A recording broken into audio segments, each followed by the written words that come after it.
G'day Reefers! I'm Cam the Fish Guy. And I'm Ania. And welcome to Gallery Aquatica TV. Today we have a really exciting event. We're going to be setting up a Waterbox Peninsula tank.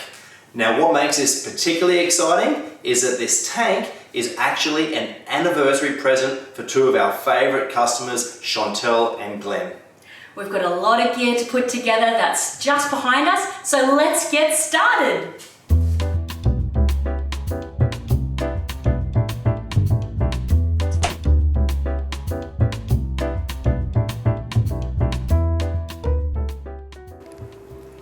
So one of the most exciting concepts about this Waterbox build is that it's a 6-foot peninsula tank. And so the location in the room is actually going to be right here, creating the most beautiful divider between the entranceway into the house and this living space where the family can comfortably sit and enjoy their amazing TV, but then turn around and watch their pristine Reef aquarium. So we've already got the light rail in place. There will be 3 Gen 5 radions here illuminating the setup, and we've marked out on the floor where the cabinetry will be going. So let's get that cabinet together.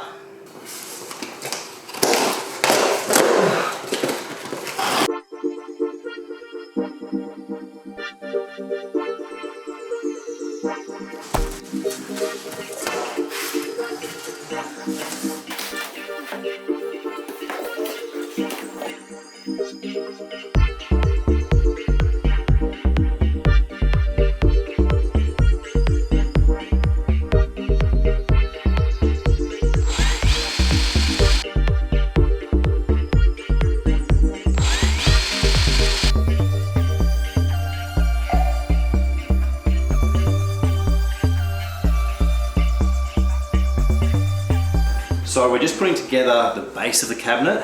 This is going to be the underside. This is where all the feet attach to. Anya's just getting the next part of the cabinet ready, and in a sec we'll turn it over and start building upwards. So the Waterbox cabinets use this system of a peg with a lock device on top, and so you just twist this on.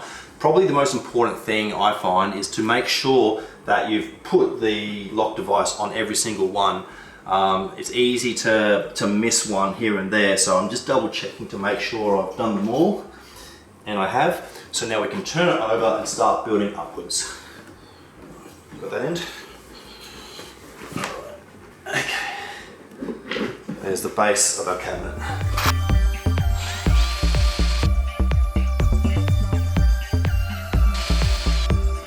We almost forgot a very important part, the feet. So we're just putting them in now. We've got almost all of them in, but they're just simple little feet with a screw. You just screw them into place, and that way you can adjust them down as required to ensure that you've got good contact across the base of the cabinet.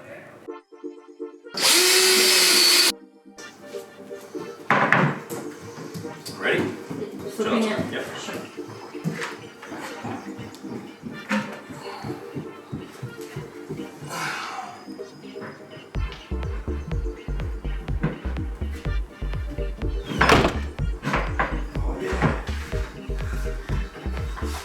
That feeling. It fits. All right. Looks so good.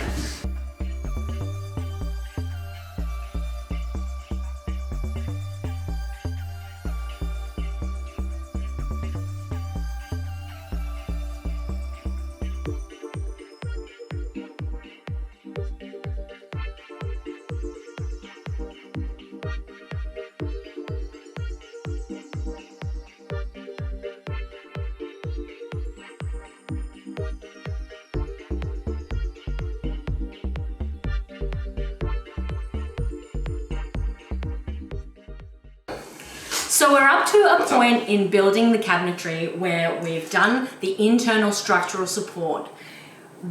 Something that is really important to note for anyone purchasing a Waterbox cabinet such as this is if you've ordered white to match with your beautiful decor of your living space, do not be alarmed when you open the box and are hit straight in the face with these giant black panels. We promise the white exterior doors will be there in the second box.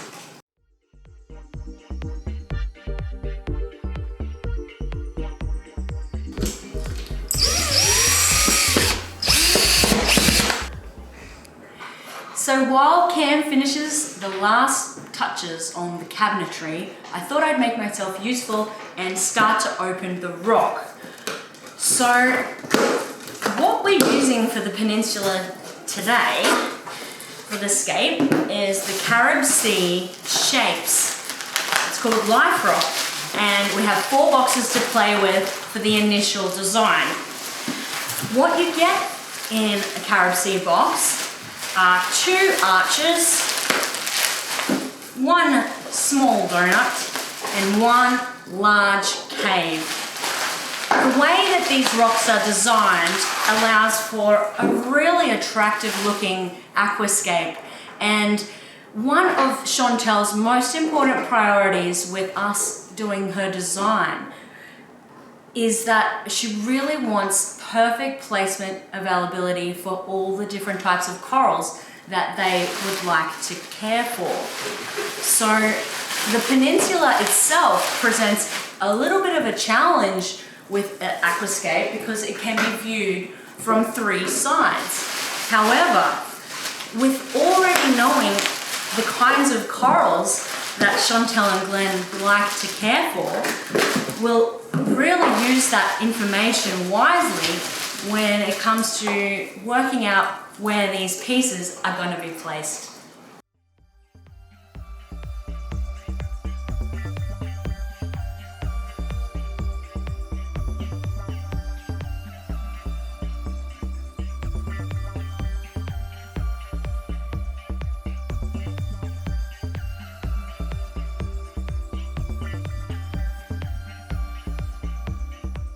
So this tank is an anniversary present, and it's a 10-year wedding anniversary present, which is interesting because that's the same amount of time it's taken us to put this cabinet together. But it is together and it is solid as, so now all we have to do is position it in underneath the lighting, and then the hardest part today, which is going to be lifting that mammoth tank up onto the cabinet.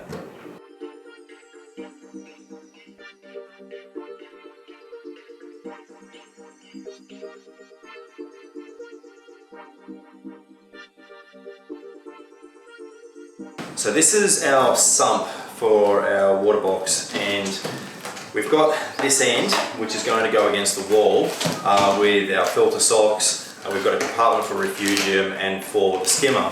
But the first thing I need to do is get it into the cabinet, and to do this I'm going to cut away a lot of the box. I'm going to put glass grips on this side of the tank, and I'm going to crawl through the other side of the cabinet and lift it up and through. And that just reduces the risk of damage to the sump.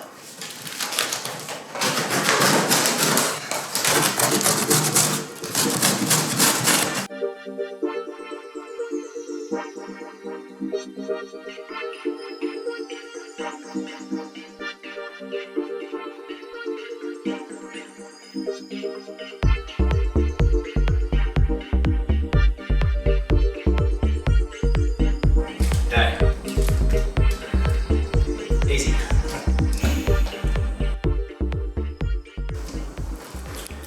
We're just putting together the plumbing now. We've opened it up and spread it all out. Looking at the instructions, we've got 2 drainage lines and a return line.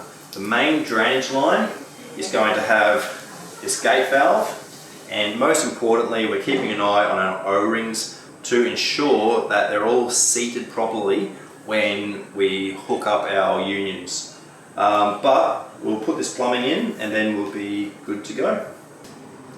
One of the things we haven't mentioned is that we're leaving a space between the wall and the tank so it can later be built in with cabinetry. Now this will allow for some extra space that we can put controllers and other things for the tank. possibly an apex system and things like that. But it makes it really nice and easy to put our plumbing in. So I can access through the bottom through this space and just down over the top through the overflow. So I've got our underside and our overside.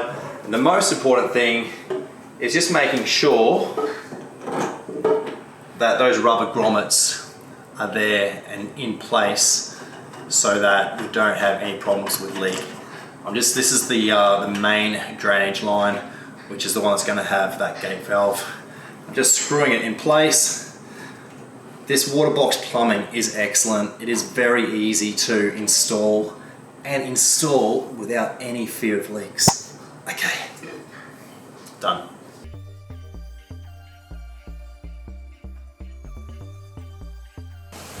One of the things I really like is the return system, return line on these tanks. And we've got this part here, which is going to attach into that stem that we already installed. And then we've got our duckbills on a little bit of lock line that are just going to screw in. And the duckbills actually hold this in place. So you don't actually need to glue this section, which I love because it makes it really easy if you want to take this out to clean.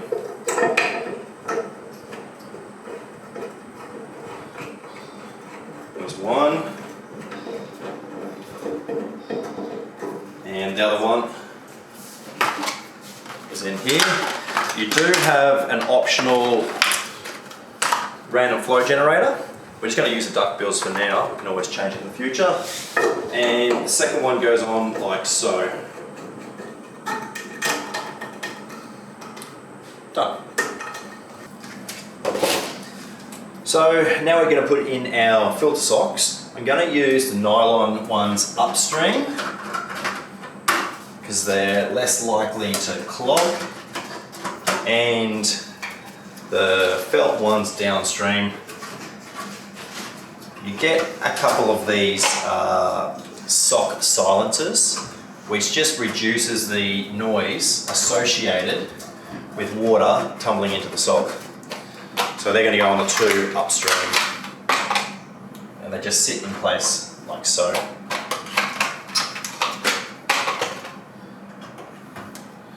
And the last thing we have is a beautiful labelled overflow lid.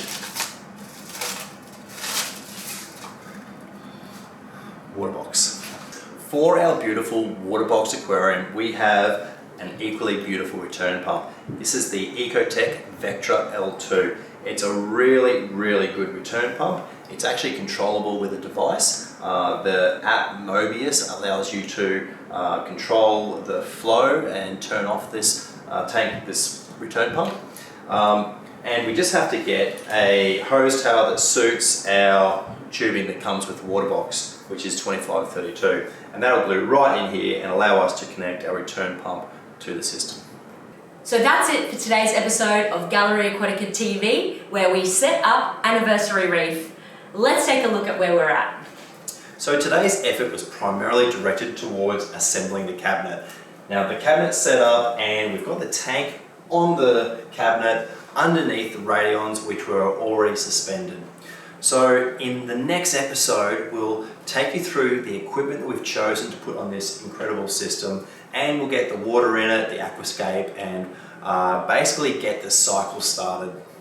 So that's it for today's episode of Gallery Aquatica TV. I'm Cam the Fish Guy. I'm Anya. Happy reefing!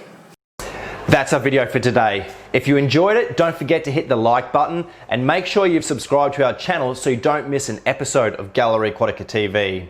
Thank you so much for watching. I'm Cam the Fish Guy. Happy reefing!